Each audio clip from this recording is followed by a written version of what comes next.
The future of work isn't coming. It's already here. Jobs are changing. Industries are shifting. And the people who will win aren't the ones with the best titles. They're the ones who can adapt the fastest. In 2026 and beyond, your value comes down to your skills, your mindset, and your ability to keep learning. If you're not upgrading, you're falling behind. AI won't replace you, but someone who knows how to use AI will. The smartest professionals aren't fighting technology. They're using it as leverage. AI should handle repetitive work.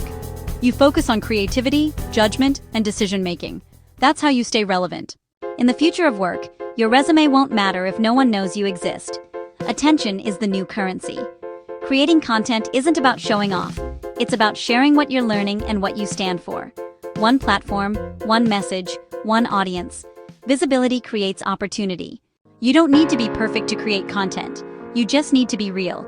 Document what you're learning. Share what's working and what isn't. People don't connect to perfection. They connect to progress. Networking isn't about collecting contacts anymore. It's about building real relationships. Lead with value. Be consistent. Play the long game. Trust compounds. And that's where opportunities come from.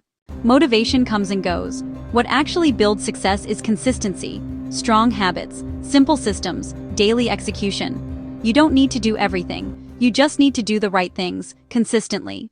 The most important skill of the future isn't technical. It's the ability to learn quickly. If you can adapt, you can grow. If you can learn, you can lead. That's how you stay ahead. Stop chasing the future. Start leading it. Use technology as leverage. Build skills that matter. Create habits that support your goals. The future of work belongs to those who prepare for it, today.